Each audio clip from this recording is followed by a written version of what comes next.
Assalamualaikum warahmatullahi wabarakatuh. Perkenalkan, kami dari kelompok 5 dengan saya Vika Trivalivia dan teman saya Amanda Febrianti akan menjelaskan penelitian kami yang berjudul analisis faktor yang mempengaruhi tingkat resiko kanker. Latar belakang dari penelitian kami yaitu tingkat resiko kesehatan yang dipengaruhi oleh banyaknya faktor yang berkaitan dengan kondisi fisik manusia dan perilaku setiap individu manusia itu sendiri. Nah, indikator kesehatan seperti Body Mass Index atau BMI, serta perilaku gaya hidup yang mencakup kebiasaan merokok dari manusia dan tingkat aktivitas fisik manusia itu merupakan faktor utama atau faktor terbesar yang berkontribusi terhadap peningkatan maupun penurunan risiko kesehatan seseorang. Nah, oleh karena itu, kami melakukan analisis terhadap variabel-variabel itu untuk mengidentifikasikan pola risiko kesehatan dan memberikan dasar yang empiris bagi pengambilan keputusan berbasis data. Nah, selanjutnya itu masuk ke metodologi dan pre-processing data.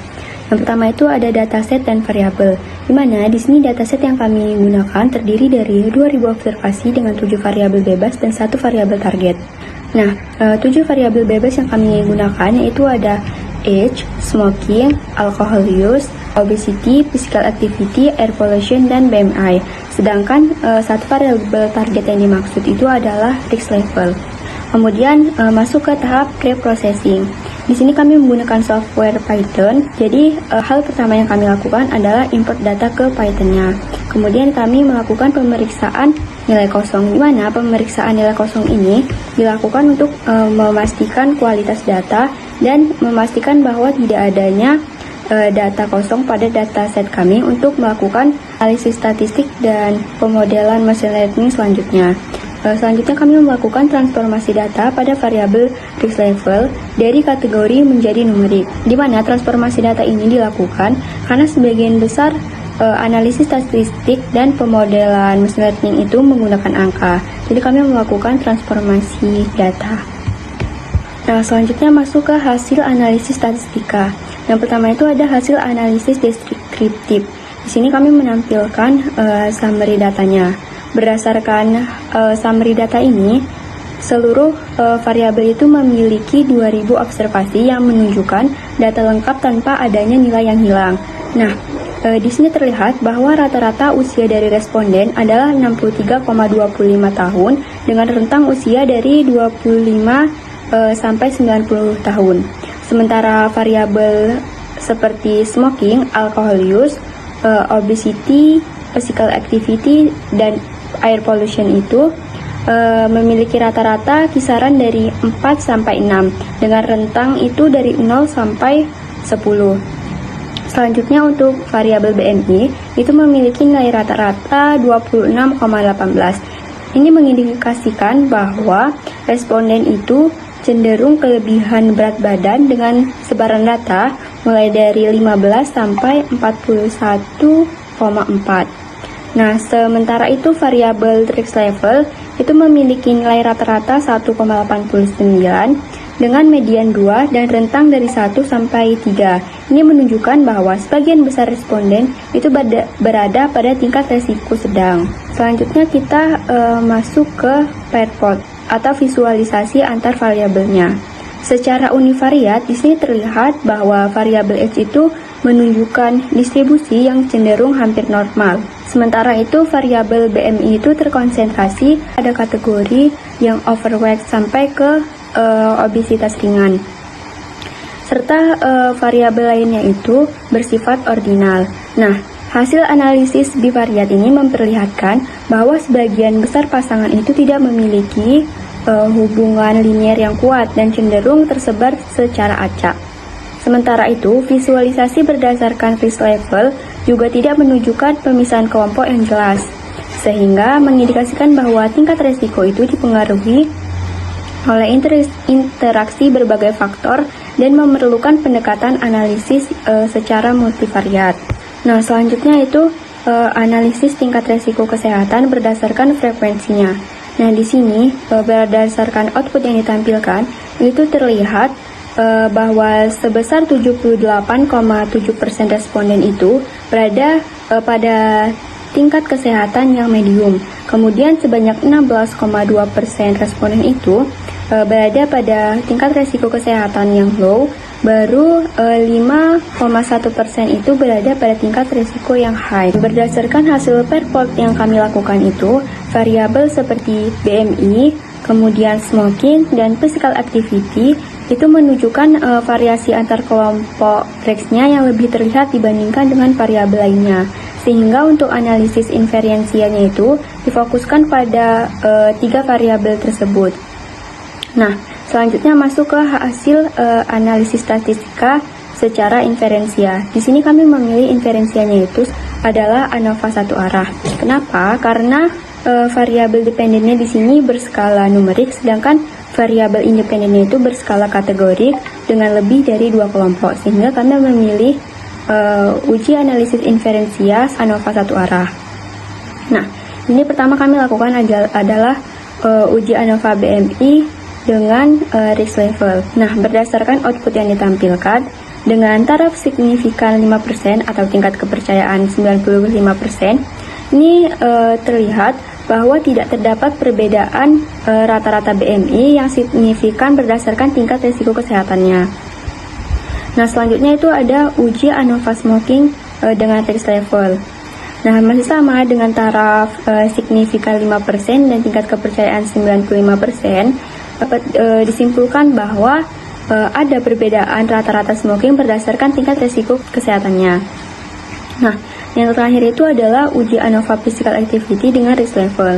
Di sini sama juga dengan tingkat kepercayaan 95% dan tingkat signifikan 5%, itu terlihat bahwa adanya perbedaan rata-rata physical activity berdasarkan tingkat resiko kesehatannya. Meskipun variabel smoking dan physical activity ini berskala ordinal, uji ANOVA ini tetap digunakan sebagai pendekatan awal untuk melihat perbedaan rata-rata antar kelompok resikonya.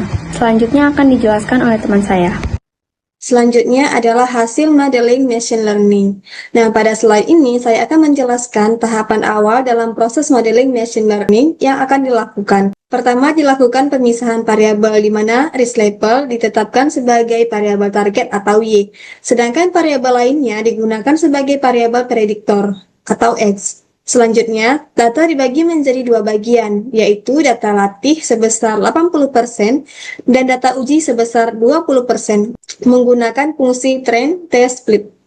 Penggunaan parameter random state sama dengan 42 bertujuan agar proses pembagian data bersifat konsisten dan dapat direproduksi. Selain itu, digunakan teknik stratified sehingga proporsi kelas low, medium, dan high tetap seimbang baik pada data latih maupun data uji. Langkah ini penting agar evaluasi model dapat dilakukan secara objektif dan tidak bias.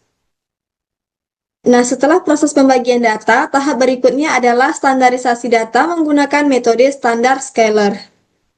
Standarisasi dilakukan terlebih dahulu pada data latih atau X-train dengan metode fit transform. Kemudian diterapkan pada data uji X-test menggunakan transform. Hal ini dilakukan untuk menjaga konsistensi skala antar data dan mencegah kebocoran informasi dari data uji ke data latih. Melalui standarisasi ini, setiap fitur akan memiliki skala yang seragam, dengan nilai rata-rata mendekati 0. Langkah ini sangat penting terutama pada algoritma K-nearest-neighbor atau KNN. Karena algoritma tersebut sangat sensitif terhadap perbedaan skala antar variabel. Dengan demikian, standarisasi membantu peningkatan kinerja dan akurasi model. Selanjutnya adalah inisiasi model KNN. Nah, pada tahap ini dilakukan inisiasi dan pengujian model K-nearest-neighbor atau KNN dengan mencoba beberapa variasi nilai K, yaitu misalnya K sama dengan 7, 9, 11, 13, dan 15. Nah, untuk setiap nilai K, model dilatih menggunakan data latih. Kemudian dilakukan prediksi pada data uji. Selanjutnya, kinerja model dievaluasi menggunakan metrik akurasi. Hasil pengujian menunjukkan bahwa seluruh nilai K menghasilkan tingkat akurasi yang relatif stabil dan cukup tinggi. Akurasi tinggi diperoleh pada K sama dengan 15. Dengan nilai sebesar 0,8025 atau 80,25%. Nah, meskipun perbedaan yang tidak terlalu signifikan dibandingkan nilai K yang lainnya, hal ini menunjukkan bahwa model KNN memiliki performa yang konsisten terhadap perubahan nilai K. Nah, berdasarkan hasil pengujian sebelumnya, langkah selanjutnya adalah menentukan nilai K terbaik yang akan digunakan dalam model akhir. Nilai K sama dengan 15 dipilih karena menghasilkan akurasi tertinggi dibandingkan nilai K lainnya. Selain itu, pemilihan K yang lebih besar juga membantu mengurangi pengaruh noise pada data dan membuat model menjadi lebih stabil. Dengan demikian, model KNN dengan K sama dengan 15 dianggap sebagai model yang paling optimal dan selanjutnya digunakan pada tahap evaluasi lebih lanjut, seperti analisis confusion metric dan classification report. Selanjutnya adalah membangun model KNN.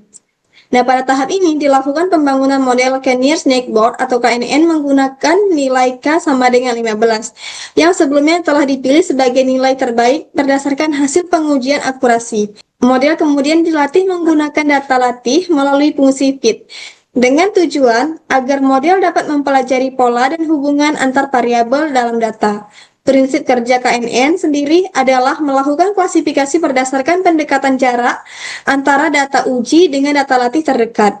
Nah, setelah proses pelatihan selesai, model siap digunakan untuk melakukan prediksi kelas risk level pada data pengujian. Selanjutnya adalah evaluasi model. Nah, setelah model dibangun, tahap selanjutnya adalah evaluasi kinerja model. Hasil evaluasi menunjukkan bahwa model KNN dengan K sama dengan 15 menghasilkan tingkat akurasi sebesar 80,25%, yang mengindikasikan bahwa model mampu melakukan klasifikasi dengan cukup baik.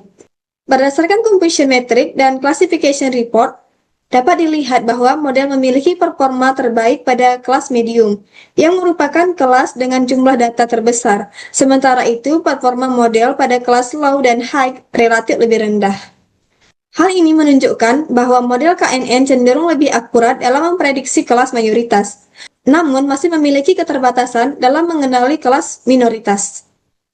Nah, pada slide ini ditampilkan confusion metric dari model KNN yang telah dibangun. Berdasarkan confusion metric, model KNN berhasil mengklasifikasikan dengan benar 15 data pada kelas low, 304 data pada kelas medium, dan 2 data pada kelas high. Hasil ini menunjukkan bahwa model memiliki performa yang sangat baik pada kelas medium. Namun, masih terdapat kesalahan klasifikasi, terutama pada kelas low dan high, di mana sebagian data pada kelas tersebut masih diprediksi sebagai kelas medium. Hal ini mengindikasikan bahwa model cenderung bias terhadap kelas mayoritas dan masih kurang optimal dalam membedakan kelas dengan jumlah data yang lebih sedikit, khususnya kelas high.